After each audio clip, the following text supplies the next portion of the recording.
Good morning, good afternoon, good evening, प्यारे बच्चों.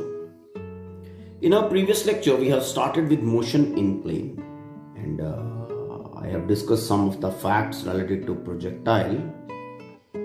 Now we will be going into the details of projectile, and we'll be discussing some of the particular cases of a projectile. Okay. So first of all, let us concentrate in assumptions which are required to study the motion of a projectile. The very first assumption is that there is no air. No air. Why? Why we assume this particular thing? Because जो air होता है वो air friction देता है. And air is a medium. कोई भी body आएगा तो medium में होगा, तो it will be giving buoyancy. Okay, if there will be no air, these probability of having these both forces, इन दोनों forces का probability खत्म. It's okay. Now the second thing is projectile हमने define कैसे किया था? Projectile is a body going under the influence of gravitational pull only. अब देखो, जो कंसंट्रेट करने की बात है, ग्रेविटेशनल पुल की पुल जो है वो इफेक्ट कर रहा है मोशन को. तो ग्रेविटेशनल पुल जो है, ग्रेविटेशनल फोर्सेस जो है, ग्रेविटेशनल पुल के कारण जो एक्सेलरेशन है, that is acceleration due to gravity, उनका values are not changing as the body is progressing. ठीक है. Throughout the path of the projectile, the value of acceleration due to gravity is remaining same, remaining constant.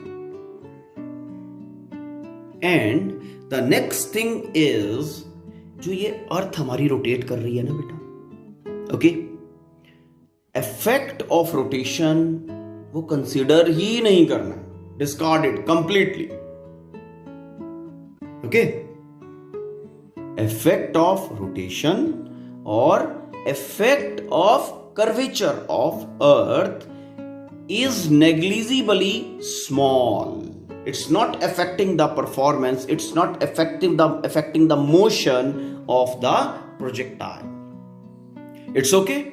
Now with these assumptions, okay, we will be concentrating in the motion of projectile. सिर्फ एक force बचेगा, gravitational force, और वो gravitational force भी okay distance from the centre of earth के साथ change नहीं करेगा. There is no variation at all throughout the path of the projectile. Let's go ahead with one situation of projectile. This is the situation. Projectile fired with velocity u from height h parallel to ground. ठीक है. कैसे? देखो, ये आपका y axis, okay, and this is your x axis. Okay, this is origin. ठीक है. Origin से height h along y axis एक पॉइंट मार्क किया. From that particular point horizontal velocity दिया हमने. Horizontal velocity is u. ठीक है. और किसी बॉडी को थ्रो कर दिया in such a way that only gravitational forces controlling its motion. ठीक है बेटा. Now very first thing, which type of path this body will be following? यहां से आपने पैरेलल फायर किया, ग्रेविटेशनल फोर्सेस को डाउनवर्ड पुल करेगा and it will be going like this, कुछ ऐसा, समथिंग लाइक दिस, ये इस तरह से. ठीक है. अभी as we will be going ahead, इस पाथ का नेचर भी हमें पता चलेगा. Okay, which type of curve basically this is. Okay, now as earlier we discussed, as ये बॉडी कैसे जा रहा है, ये इस पाथ के ऊपर जा रहा है. Motion in plane, straight line तो नहीं है ये, नहीं ना, तो मोशन तो टेढ़ा है, ये कॉम्प्लेक्स है. Motion in plane, in previous lecture we have discussed this particular thing. As the body moves along some particular path in plane, basically it gives rise to two independent motions along respective axes in the plane. Okay, जैसे XY plane है तो along X axis और Y axis specific motion होगा. Okay, simultaneously जब वो motion होगा, okay, तब आपका बॉडी इस तरह का, ठीक है. और other way you can say कि if the body is going simultaneously along these two axes, okay, then resulting path is this. उल्टा ले आओ, if this path is this, body is following this particular path, okay, तो body along this axis and along this axis independent motions execute कर रही है. दोनों motion को combine करके ये रिजल्टिंग मोशन बनता है. फाइन, ठीक है. Let's take account of motion along x axis. ठीक, हमने यहाँ पे सिचुएशन को देखा और वी आर सेइंग, देखो अगर आप ध्यान से देखना चाहो, बॉडी जब यहाँ पे है, कोऑर्डिनेट्स मान लिया x1 y1, क्या हाल हो रहा है, यहाँ पे कोऑर्डिनेट बॉडी का y1 और यहाँ पे कोऑर्डिनेट इज x1. यहाँ पे आ गई x2 y2, x2 y2, y2 आ गया along y axis और ये आपका x2 आ गया, and so on. As the body is progressing, y coordinate is changing with time and accordingly x coordinate is also changing with time. So due to change in y coordinate with respect to time, the body will be having velocity along y axis, and due to this change along x axis, the body will be having velocity along x axis. Yes.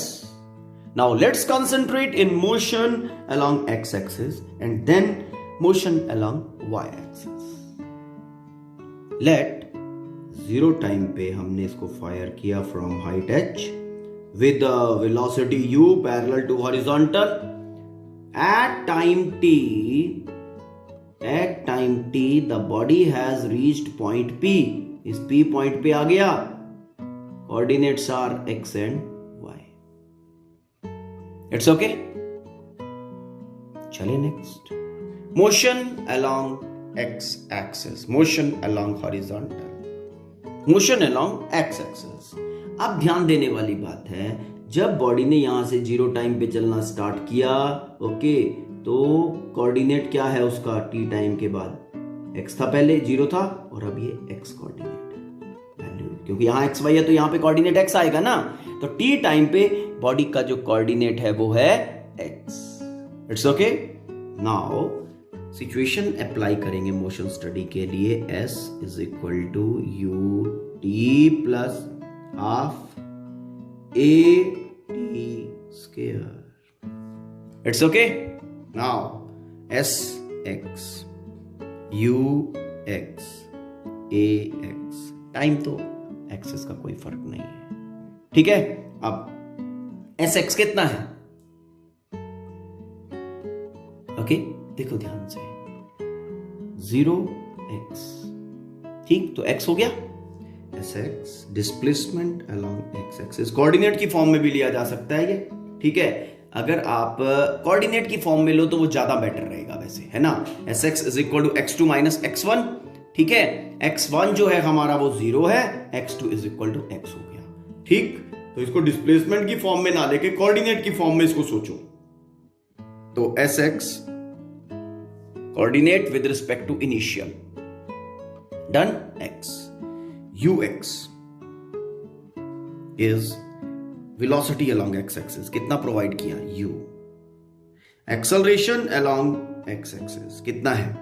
अब देखो इस situation में acceleration due to gravity is just producing the effect, और acceleration due to gravity, gravitational force का जो effect होता है वो एक्सेलरेशन ड्यू टू ग्रेविटी की फॉर्म में बॉडी के ऊपर आएगा, ठीक है. तो हॉरिजॉन्टल डायरेक्शन में इसका इफेक्ट कितना होगा, किसी भी वेक्टर का परपेंडिकुलर डायरेक्शन में इफेक्ट कितना होता है, u cos 90. cos 90 इज 0, तो 0, ठीक है. तो a x acceleration along x axis will be 0. Because a vector don't have any effect in the perpendicular direction. ठीक है, टाइम कितना एज्यूम किया है? Time is equal to t. It's clear. Now placing all the values, we get x is equal to u into t. Acceleration वाला term 0. अब ध्यान देने वाली बात है यहां पे, एक चीज और बताता हूं आपको. As there is no acceleration along horizontal, जो इसमें हॉरिजॉन्टल मोशन हो रहा है ना, उस डायरेक्शन में कोई क्या है, क्या नहीं है, एक्सेलरेशन नहीं है. If there is no acceleration, इसका मतलब मोशन अलोंग हॉरिजॉन्टल जो है वो यूनिफॉर्म मोशन है.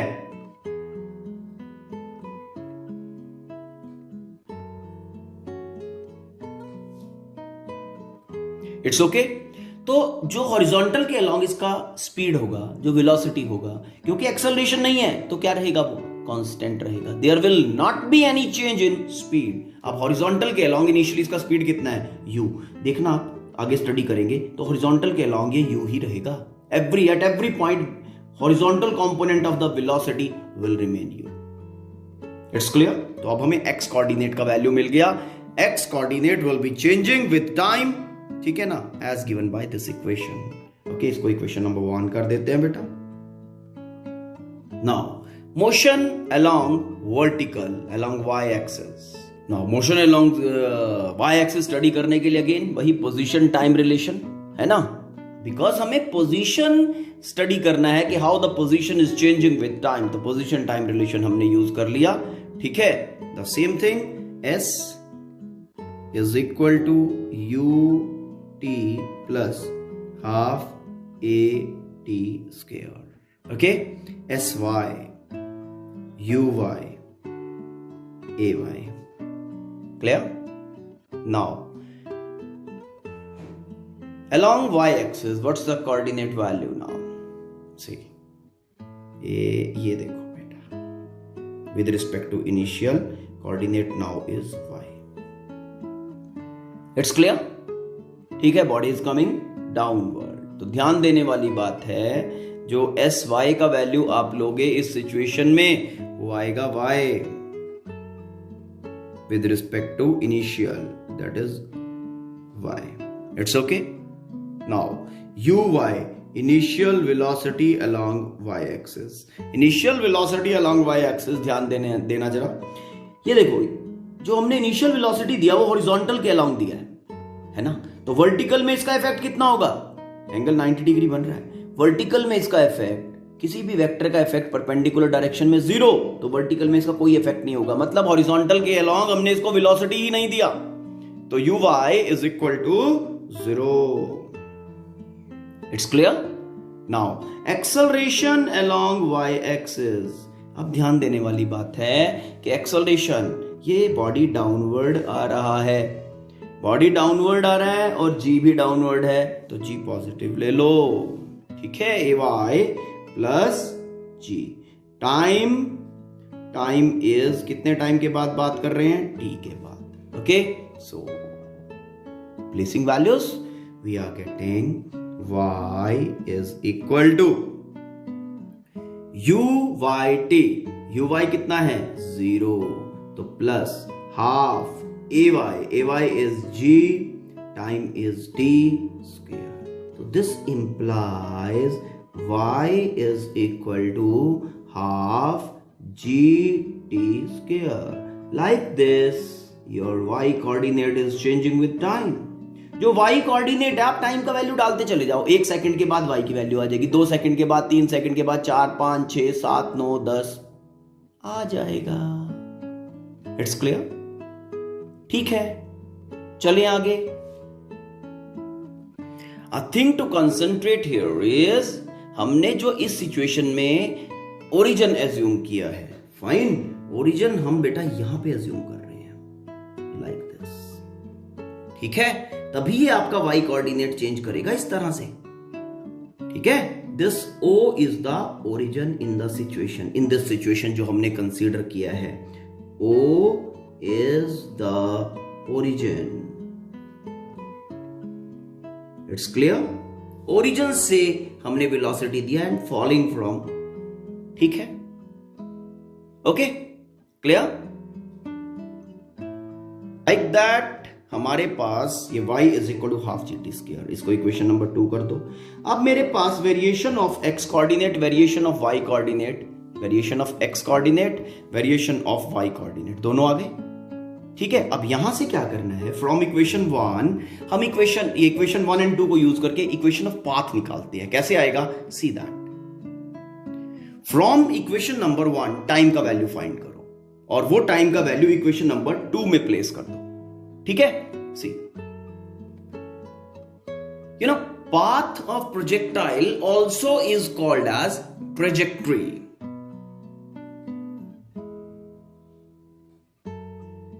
Trajectory, path of projectile, path followed by the projectile.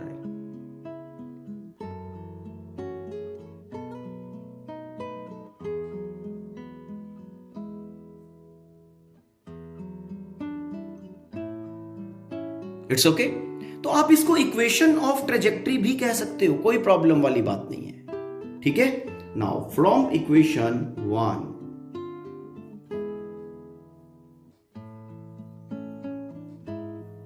Time is equal to x by u. It's okay. Now placing this value in this equation 2.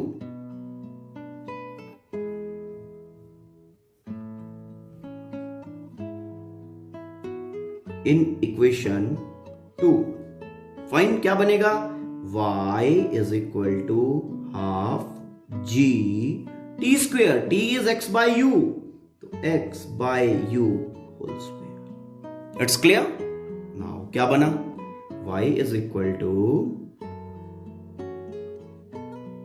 g over 2u square और साथ में आ गया x square. अब जो ध्यान देने वाली बात है यहां पे, g is constant, fine, and this u initial velocity given, that is also having the constant value, okay. So this term which is existing in bracket has a constant value,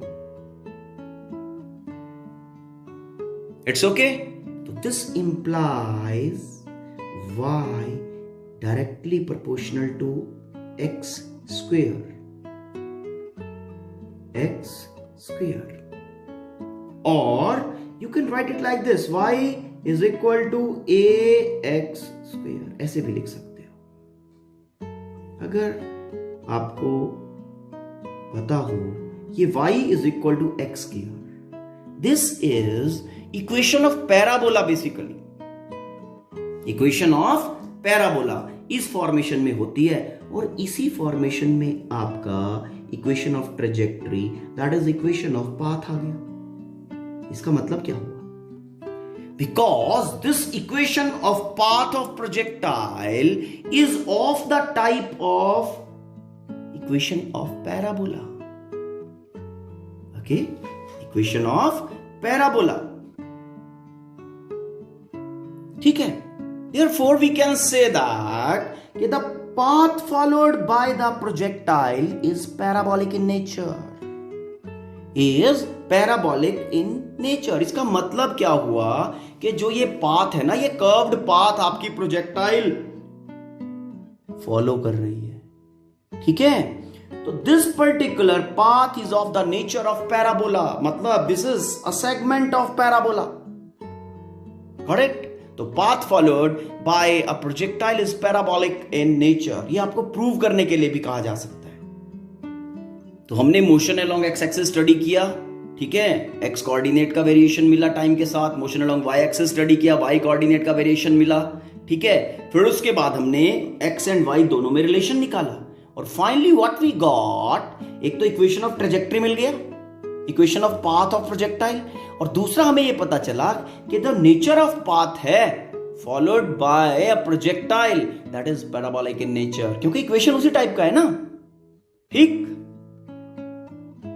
now let's discuss about velocity of projectile at any time, ठीक है, कि velocity कैसे variate कर रहा है। अब ध्यान देने वाली बात है, देखो अगर हम किसी भी पॉइंट के ऊपर, इस पॉइंट के ऊपर आई वांट वेलोसिटी, तो मैं क्या करूंगा, what will be the velocity over here, that is tangent drawn at this particular point. इस पॉइंट के ऊपर एक टेंजेंट ड्रॉ कर दूंगा भाई, ठीक है। वो टेंजेंट मुझे क्या देगा, that will be giving me direction of velocity at that particular time. मतलब यहां पे वेलोसिटी का डायरेक्शन कुछ और होगा और यहां वेलोसिटी वेक्टर कुछ और होगा, क्योंकि टेंजेंट का डायरेक्शन चेंज हो जाएगा। तो point to point, because the path is curved, point to point velocity का डायरेक्शन चेंज करेगा। If I want to have zero time पे मैंने फायर किया, टी टाइम के बाद, suppose body projectile is reaching here after time t time के बाद पहुंचा, और मुझे यहां पे ये रिजल्टिंग वेलोसिटी जो है इसका वैल्यू फाइंड करना है। चलो ठीक है, अब रिजल्टिंग वेलोसिटी का वैल्यू फाइंड करने के लिए what I will be doing, I will be concentrating again along horizontal, velocity along horizontal, ठीक है, एंड वेलोसिटी अलोंग वर्टिकल। ठीक, इनिशियल सिचुएशन के रिस्पेक्ट में जहां पे हॉरिजॉन्टल वेलोसिटी u हमने प्रोवाइड किया जीरो टाइम पे, टी टाइम के ऊपर बॉडी यहां पहुंच गया तो उसका वेलोसिटी इज दिस वे। तो इसके रिस्पेक्ट में हम इसके x component of velocity and y component of velocity find कर लेंगे, और फिर दोनों इन कंपोनेंट्स को वेक्टोरियली हम ऐड कर देंगे, क्योंकि motion along particular axis study करना हमारे लिए बहुत इजी है। ओके, अभी अप्लाई करता हूं, then you will come to know. First of all, velocity along horizontal, velocity along horizontal मतलब वेलोसिटी अलोंग एक्स एक्सिस। अब मुझे वेलोसिटी स्टडी करना है विद रिस्पेक्ट टू टाइम, तो मैंने वेलोसिटी टाइम रिलेशन यूज कर लिया, v is equal to u plus at। It's okay, along x axis I am going to apply, क्योंकि मैं वेलोसिटी अलोंग हॉरिजॉन्टल की बात कर रहा हूं, vx ux ax, acceleration along x axis. ठीक है, now velocity along x axis we have to find vx, we have to calculate ux, initial velocity along x-axis। initial velocity along x-axis की अगर हम बात करें, कितना प्रोवाइड किया है हमने, x-axis के along ही है u। Time is t, generalised time हमने t एज्यूम कर लिया at some time, okay. And acceleration along x axis, acceleration along x axis कितना है भाई अलोंग हॉरिजॉन्टल। इस सिचुएशन में एक ही एक्सेलरेशन है जो कि वर्टिकल के अलोंग है, एक्सेलरेशन ड्यू टू ग्रेविटी, क्योंकि ग्रेविटेशनल फोर्सेस को इफेक्ट कर रहा है मोशन को, तो अलोंग हॉरिजॉन्टल इसका ग्रेविटी का कोई इफेक्ट नहीं होगा परपेंडिकुलर डायरेक्शन में, तो acceleration along x axis is equal to 0। तो placing these all values, what we get basically, vx is equal to Vx is equal to u। It's okay, और acceleration वाला term हो गया 0, तो this is this. Okay, number 5। Fine, now velocity along y axis, vertical के along, velocity along vertical, horizontal velocity initially 0 time पे हमने u apply किया बेटा, ठीक है, with velocity u the body was thrown, फिर क्या होगा, वेलोसिटी टाइम हमें स्टडी करना है कि how with respect to time the velocity is varying basically, ठीक है। तो वही v is equal to u plus at along y axis, ठीक है। तो now velocity along y axis, final velocity along y axis that we have to calculate. It's okay, initial velocity along y axis कितना है, along y axis 0, कोई velocity नहीं है, ठीक। Acceleration along y axis कितना है, एक्सेलरेशन डाउनवर्ड g, और time कितना, time is equal to t। It's okay, placing all the values we get vy is equal to g into t।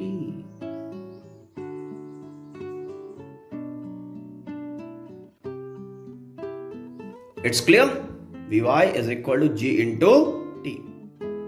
Done है। अब देखो ध्यान से, जैसे जैसे टाइम आपका प्रोग्रेस करेगा velocity along y axis change करेगी। It means this motion is a accelerated motion, और एक्सेलरेशन कैसी है इसमें, कांस्टेंट, तो this motion is uniformly accelerated motion,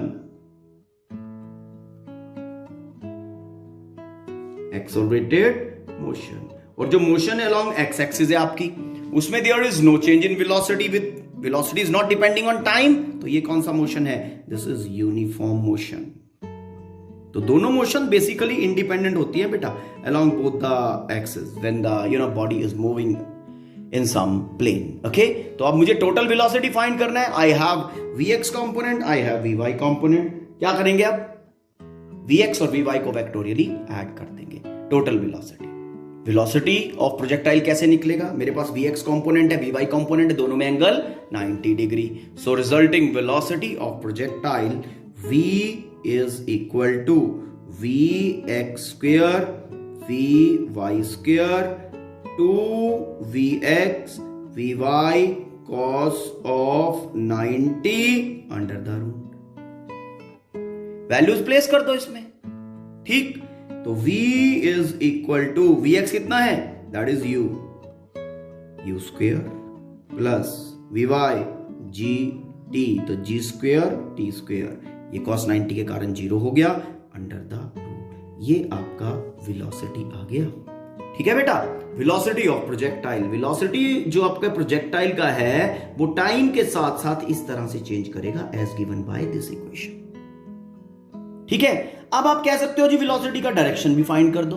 direction find करने के लिए दोबारा go to diagram again. Diagram बता देगा आपको। अगर आप एंगल निकालना चाहते हो विद रिस्पेक्ट टू हॉरिजॉन्टल, तो ये वाला एंगल निकलेगा बीटा। तो इसका पैरेललोग्राम कंप्लीट कर दो बेटा। पैरेललोग्राम कंप्लीट करके आप बीटा जब फाइंड करोगे, बीटा के सामने वाला साइड विल बी परपेंडिकुलर, है ना, tan बीटा की फॉर्म में। तो ये हो गया vy और हॉरिजॉन्टल विल बी vx। तो tan of beta is equal to vy over vx। vy over vx, दोनों के वैल्यूज प्लेस कर दें। दोनों के वैल्यूज प्लेस करेंगे तो we are getting gt by u. This implies beta is equal to tan inverse gt by u. देखो beta time dependent है। As the body is moving, time is progressing, beta is changing। मतलब देखो ध्यान से, diagram में पता चल रहा है। अभी वेलोसिटी यहां पे हॉरिजॉन्टल के साथ छोटा एंगल बना रही है, फिर और बड़ा और बड़ा और बड़ा और। तो लाइक दैट वेलोसिटी का जो मैग्नीट्यूड है और वेलोसिटी का जो डायरेक्शन है, both are depending on time. Velocity का मैग्नीट्यूड भी टाइम के साथ साथ इंक्रीज कर रहा है, ठीक है, और एंगल भी चेंज कर रहा है। क्लियर? ठीक, तो पॉज करके इसको आराम से थिंक ऑफ, अंडरस्टैंड दिस, ठीक है, और सभी चीज को लिख के प्रैक्टिस करो बेटा। देखो, अब एक नया टर्म है time of flight. This is also related to projectile, ठीक है। और किस सिचुएशन की हम बात कर रहे हैं? हाइट से, ओके, हॉरिजॉन्टल वेलोसिटी प्रोवाइड हमने किया है, body is falling like this. इस प्रोजेक्टाइल के सिचुएशन की बात हो रही है। तो टाइम ऑफ फ्लाइट हमें इसका फाइंड करना है। Time of flight basically is time for which a projectile remain in air। time for which a projectile remain in air, मतलब यहां से t is equal to 0 पे फॉल किया, उसको t is equal to 0 पे हमने उसको थ्रो किया हॉरिजॉन्टल वेलोसिटी u प्रोवाइड करके, तो वो यहां पे, ठीक है, टारगेट पॉइंट पे कब पहुंच रही है। यहां से यहां तक का जो टाइम है that is time of flight. चलो बताओ फिर ये टाइम कैसे आएगा। देखो, हमने अभी कहा था कि हमने h हाइट से इसको फायर किया है, यही कहा था। तो यहां से यहां का टाइम निकालना है। हॉरिजॉन्टल वेलोसिटी u प्रोवाइड की थी, ठीक, तो इसका मोशन अलोंग वर्टिकल। देखो ध्यान से, अगर मैं इस पॉइंट को, दिस इज ओरिजिन, o से ये टारगेट है आपका, ठीक है, j कह देते हैं टारगेट, ठीक, हम इसको हम कह देते हैं चलो p। डन। o से p तक का टाइम, p से j तक का टाइम एंड o से j तक का टाइम डायरेक्टली, तीनों बराबर होंगे कि नहीं? क्या बोला मैंने? Time from o to j हमें फाइंड करना है। इसको हमने टाइम ऑफ फ्लाइट कहा है, you along this path. This is equal to time from o to p and this is equal to time from p to j। तीनों बराबर है कि नहीं?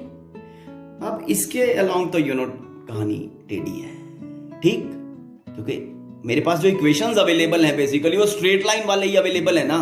ओके, तो सिचुएशन को सिंपल वे में स्टडी करेंगे, because this particular time is equal to this time also.